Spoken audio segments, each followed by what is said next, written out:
नमस्कार, मी संकेत आणि आपण पाहत आहात मुंबई आउटलुक। आज दिनांक 2 डिसेंबर 2025। पाहूया टॉप 10 घडामोडी।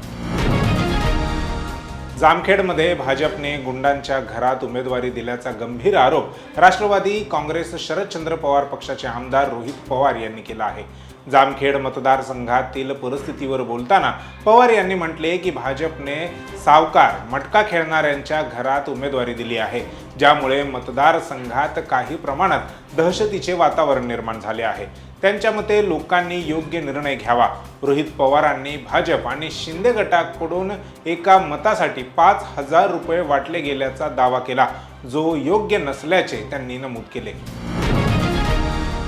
नागपूर खंडपीठाने महाराष्ट्र राज्यातील नगर परिषद आणि नगरपंचायत निवडणुकांच्या मतमोजणीची तारीख पुढे ढकलण्याचा महत्त्वपूर्ण आदेश दिला आहे। यावर एकनाथ शिंदे यांच्या शिवसेनेचे आमदार निलेश राणेंनी प्रतिक्रिया दिली आहे। लोकांना गृहीत धरू नका, कुठेतरी काहीतरी राहिलंय, संशय येण्यासाठी वाव आहे ना, तुम्ही संशय का तयार करता?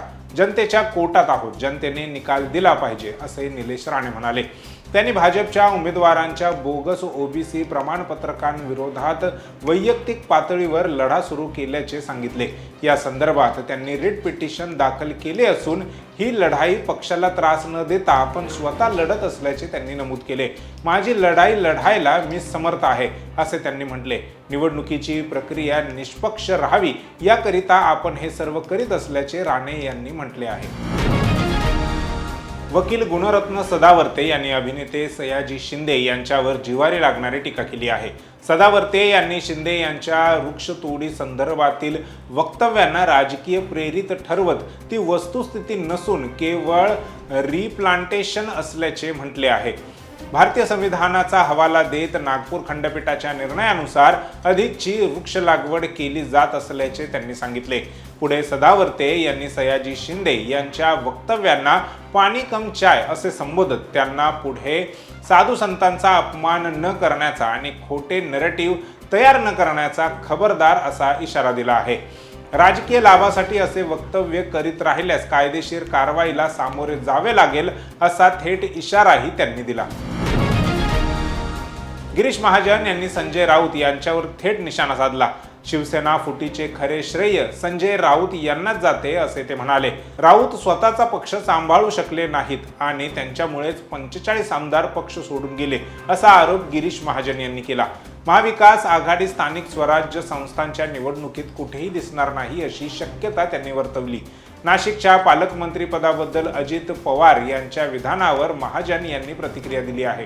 तसेच रवींद्र चव्हाण यांच्या 2 तारखेपर्यंत संयम या वक्तव्याचा संदर्भ त्यांनी स्पष्ट केला।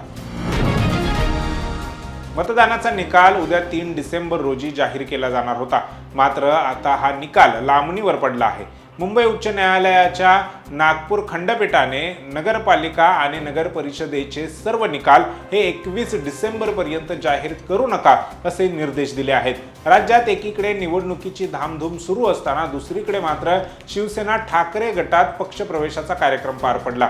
यावेळी त्यांनी पत्रकारांशी संवाद साधला। यावेळी त्यांना निवडणुकांचे निकाल 21 डिसेंबरला जाहीर केला जाणार नसल्याबद्दल विचारणा करण्यात आली। त्यावर उद्धव ठाकरे यांनी एका वाक्यात प्रतिक्रिया दिली, निवडणूक आयोग आणि न्यायालय यावर न बोललेलंच बरं, असा खोचक टोला उद्धव ठाकरे यांनी लगावलाय। उमेदवार कष्ट करतात, हा उमेदवारांवर अन्याय आहे। तन मन धन लावून उमेदवार काम करत असतात। निवडणूक 2 दिवस पुढे गेली असती तर वाईट वाटलं नसतं, परंतु हा अन्याय झाला आहे। पण आता उच्च न्यायालयाने याबाबत निकाल दिला आहे, त्यावर बोलण्यात अर्थ नाही। निवडणूक आयोग स्वायत्त आहे, त्यांच्यावर बोलण्यात देखील अर्थ नाही। याआधी देखील विधानसभा लोकसभा निवडणुकीत 20 दिवस ईव्हीएम सुरक्षित ठेवले आहेत। प्रशासन त्याची योग्य ती खबरदारी घेईल। विधानसभेच्या मतदानानंतर आम्ही परदेशात गेलो होतो, आता हे उमेदवार देखील श्रम परिहार करायला बाहेर जातील, असंही पुढे हसन मुश्रीफ यांनी म्हटलं आहे। इंदापूर नगरपालिकेमध्ये आम्ही राष्ट्रवादीच्या वृत्तीविरोधात लढलो आहोत। त्यांची कार्यपद्धती आम्हाला मान्य नाही। महायुतीतील राष्ट्रवादी हा पक्ष द्वेषाने काम करतो असा घाणाघात हर्षवर्धन पाटील यांनी केला आहे. अजित पवार आणि हर्षवर्धन पाटील यांचा संघर्ष सर्वश्रुत आहे. इंदापूर नगर परिषदेमध्ये मी उमेदवार नसताना उपमुख्यमंत्री अजित पवार यांनी आमच्यावर टीका केली. नेमकी आमची चूक ती काय, असा सवाल हर्षवर्धन पाटील यांनी केला. गेल्या काही दिवसांपासून माधुरी दीक्षित राजकारणात प्रवेश करणार असल्याच्या चर्चांना उधाण आलेलं आहे. परंतु आता अभिनेत्रीने स्वतः यावर वक्तव्य केलं आहे.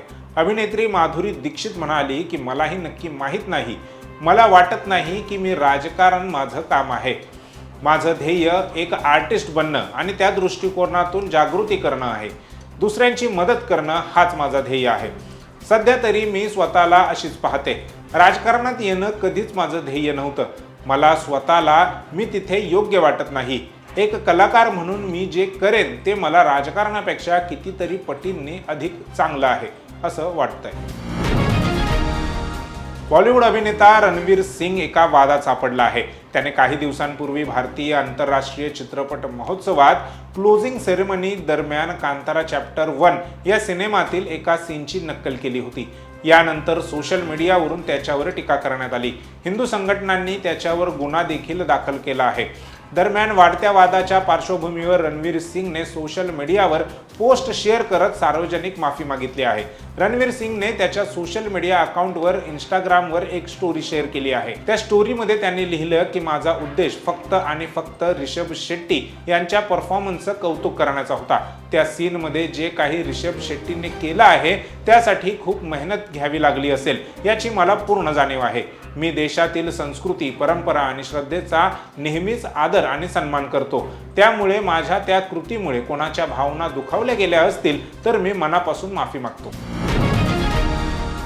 माजी भारतीय कर्णधार सुनील गावस्कर यांनी दक्षिण आफ्रिकेचे मुख्य प्रशिक्षक शुक्री कॉनराड यांच्या वादग्रस्त टिप्पणीवर तीव्र प्रतिक्रिया व्यक्त केली आहे.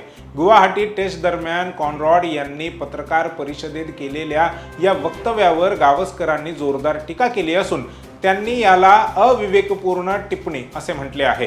गावस्करांचे म्हणणे आहे की कॉनराड यांनी आपली चूक मान्य करून त्यावर सुधारणा करावी.